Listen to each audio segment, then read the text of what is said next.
Hi all, I am Sundar, Managing Director Formula Spoken English.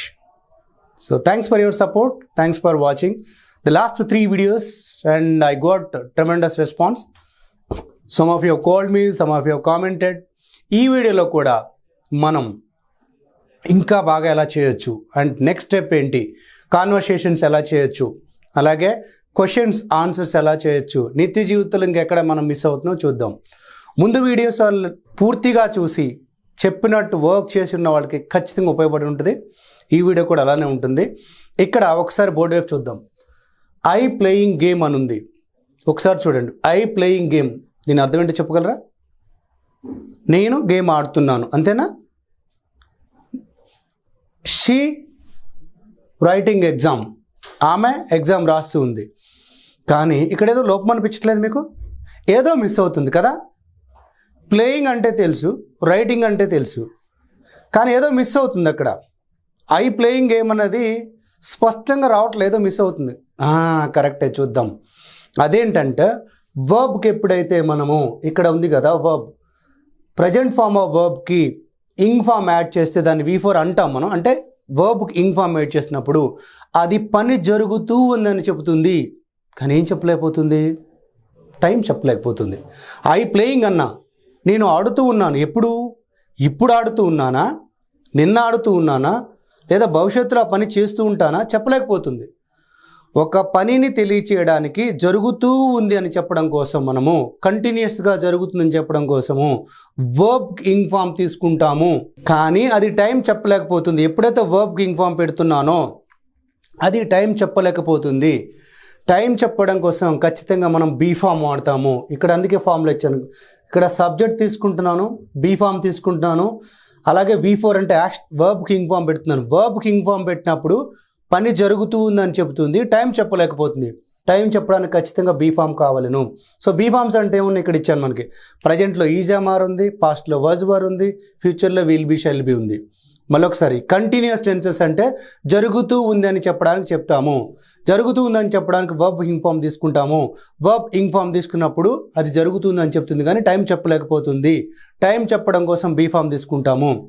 Be form ప్రజెంట్లో అంటే ఈజామార్ ఉంది. I am playing అంటే అది present continuous. I was playing అంటే past be form ఉండటం వల్ల అది పాస్ట్ కంటిన్యూస్ అవుతుంది. ఐ విల్ బీ ప్లేయింగ్ అంటే ఫ్యూచర్ బీ ఫామ్ ఉండటం వల్ల ఫ్యూచర్ కంటిన్యూస్ అవుతుంది. సో కంటిన్యూస్ టెన్స్లో ఖచ్చితంగా 2 ఉండాలి మనకి. ఒకటి వర్బ్ ఇంగ్ ఫామ్ ఉండాలి, అది పని జరుగుతూ అని చెప్తుంది. అలాగే బీ ఫామ్ ఉండాలి. బీ ఫామ్ ప్రజెంట్లో ఉంటే ప్రజెంట్ కంటిన్యూస్ అవుతుంది, పాస్ట్లో ఉంటే పాస్ట్ కంటిన్యూస్ అవుతుంది, ఫ్యూచర్లో ఉంటే ఫ్యూచర్ కంటిన్యూస్ అవుతుంది. మరి అసలు ఈ ప్రజెంట్ కంటిన్యూస్ ఏంటి ఇప్పుడు చూద్దాం. సో ఇలా మనం కంటిన్యూస్ టెన్సెస్లో క్లియర్గా గుర్తుపెట్టుకోవాల్సిన అంశం ఏముందంటే వర్బ్కి ఇంగ్ ఫామ్ పెడతాము. So we need to take ing form with verb, but it cannot or it does not denote the time. To denote the time we take the help of be form. So be ఫామ్ని time చెప్పడం కోసం తీసుకుంటున్నాము. వర్బ్కి ing form అనేది పని జరుగుతుందని చెప్పడానికి. So ఇప్పుడు present continuous అంటే ఏంటి? దాని పేరులోనే ఉంది. ప్రజెంట్ కంటిన్యూస్ అంటే ఏంటి? ఇప్పుడు జరుగుతూ ఉంది. సో దీనికి ఫామ్లో ఏమొస్తుంది మనకి? సబ్జెక్ట్ తర్వాత ప్రజెంట్ బీ ఫామ్స్ తీసుకుంటున్నాం, ఈజామార్ తీసుకుంటున్నాం. అదే ప్లేస్లో వాజ్ వర్ తీసుకుంటే ఏమవుతుంది? పాస్ట్ కంటిన్యూస్ అవుతుంది. సో ఇక్కడ మనం ప్రజెంట్ కంటిన్యూస్ చూద్దాము. ఎందుకంటే మనం simple present, simple past, simple future తర్వాత అంత చాలా ఇంపార్టెంట్ టెన్స్, అంత బాగా ఉపయోగపడే టెన్స్ మనకి present continuous. So present continuous ఏంటంటే ఇప్పుడు జరుగుతూ ఉంది, కానీ దీనికి మరో 2 ఉపయోగాలు కూడా ఉన్నాయి. ఒకటి రైట్ నౌ గోయింగ్ అని, ఇప్పుడు ఈ క్షణంలో జరుగుతుంది చెప్తుంది. I am explaining and you are watching. So I'm teaching, you are watching. అది ఇప్పుడు ఈ క్షణంలో జరుగుతుంది, right now going on actions. రెండోది ఏంటిది? Some regular actions. అంటే ఏంటి? అన్ని రెగ్యులర్ యాక్టివిటీస్ మనం సింపుల్ పాయింట్లో చెప్పుకుంటామని చెప్పాను. రెగ్యులర్ యాక్టివిటీస్ అన్నీ కూడా సింపుల్ పాయింట్లో వస్తాయని చెప్పాను. బట్ కొన్నిటిని, ఎస్పెషల్లీ మీ ఫ్రెండ్ని మీరు రోడ్ మీద కలిసారండి, మామ వాట్ ఆర్ యూ డూయింగ్ అంటే I'm roaming on the road అని చెప్పారు. మీ ఉద్దేశం ఆ క్షణంలో ఏం చేస్తున్నాడని కాదు, రెగ్యులర్గా నువ్వు ఏం చేస్తుంటావు అని. So I'm working or I'm preparing for job, I'm waiting for result అది చెప్తాడు. అలాగే మీ ఫ్రెండ్ని ఎక్కడో ఏ సినిమా థియేటర్లో కలిసారు మీరు, వేర్ ఆర్ యూ స్టేయింగ్ అంటే ఐఎమ్ స్టేయింగ్ ఇన్ థియేటర్ అని చెప్పడం. మీ ఉద్దేశం ఈ క్షణంలో ఏం చేస్తున్నావు, రెగ్యులర్గా ఎక్కడ స్టే చేస్తావు నువ్వు అని చెప్పడానికి.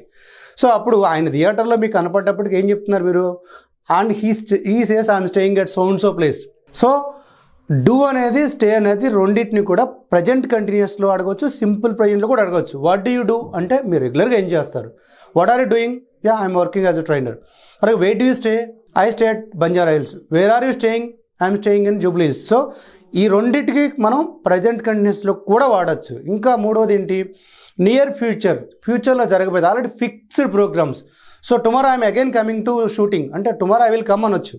బట్ ఫిక్స్డ్ ప్రోగ్రామ్ ఆల్రెడీ మనకి డేట్ ఇచ్చున్నాం. సుమంటి వాళ్ళు ఎదురు చూస్తున్నాం, మీలాంటి ప్రేక్షకులందరూ రేపొద్దున వీడియో ఎప్పుడా అని చూస్తున్నారు కాబట్టి.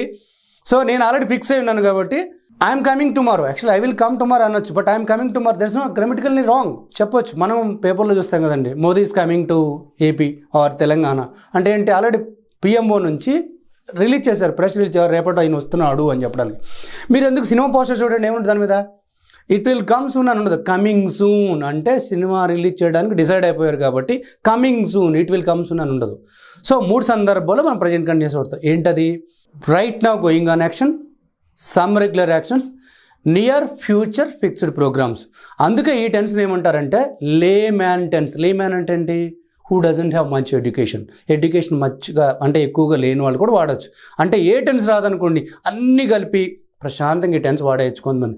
యూఆర్ కమింగ్ నా ఎస్టర్డే, యూఆర్ కమింగ్ టుమారోనా అంటే క్వశ్చన్ లేదు, ఆన్సర్ లేదు, ప్రజెంట్ లేదు, పాస్ట్ లేదు, కేవలం వెనకాల టైం పెట్టడం ద్వారా అంటే ఎదుటివాడికి అర్థమైపోతుంది కదా. అంటే గ్రామటికల్గా ఏమి ఉన్నా లేకపోయినా ఈ ఒక్క టెన్స్ తోటి మేనేజ్ చేయొచ్చు అని అన్నారు. కానీ ఏ టెన్స్ ఎవరికి అవసరం అని చెప్పది? లేమన్ అంటే ఎవరికి? చదువుకోని వాళ్ళకి. కానీ మనం చదువుకున్నాం కాబట్టి అన్ని టెన్సెస్ నేర్చుకొని స్పష్టంగా చాలా క్లియర్గా నేర్చుకుందాం. So present continuous 3 right now going on actions, some regular actions, near future. ఇప్పుడు ఏం చేస్తారు? ఈ 3 మీరు రాసుకొని మీరు ఓన్గా ఒక 4-5 ఎగ్జాంపుల్స్ రాయండి. సాధ్యమైతే ఒక్కొక్కదానికి 10 ఎగ్జాంపుల్స్ రాయండి. మరి తర్వాత స్టెప్ ఏంటి చూద్దాం. సో ఇప్పుడు ప్రజెంట్ కంటిన్యూస్ ఎక్కడ వాడతామో తెలిసింది, స్టేట్మెంట్స్ చెప్పగలిగాం. So I think you have prepared some sentences. I'm writing notes, I'm listening to you, I'm learning English. ఇవి తెలుగులో కూడా. సో సాధ్యమైనంతవరకు జరుగుతూ ఉంది, ఇప్పుడు జరుగుతూ ఉందని చెప్తున్నాం. సో ఇప్పుడు దాని నెగిటివ్ స్టేట్మెంట్ ఎలా చెప్తున్నాను? నేను మాట్లాడుతూ లేను, ఐఎమ్ నాట్ టాకింగ్. ఏం లేదు, మనం ఉన్న సబ్జెక్ట్కి నాట్ పెట్టుకుంటున్నాను. ఇందాక ఏదైతే స్ట్రక్చర్ తీసుకున్నానో దానికి నాట్ యాడ్ చేస్తున్నా. ఐఎమ్ రైటింగ్, నెగిటివ్ స్టేట్మెంట్ ఏమొస్తుంది? ఐఎమ్ నాట్ రైటింగ్ అంటే నేను రాస్తూ లేను. ఐఎమ్ టాకింగ్, నేను మాట్లాడుతున్నా. ఐఎమ్ నాట్ టాకింగ్, నేను మాట్లాడుతూ లేను. Now again you please go with the same examples, write down 10 more examples with positive and negative, or else without writing also try to practice. So రాయకుండా కూడా 20 sentences statements negative statement చెప్పండి. ఇప్పుడు మీ confidence okay, present continuous అంటే తెలిసింది, చేస్తూ ఉన్నానని చెప్తున్నాను, చేయిస్తూ లేను అని చెప్పడానికి తెలిసింది. మరి క్వశ్చన్ ఎలా అడుగుతాము?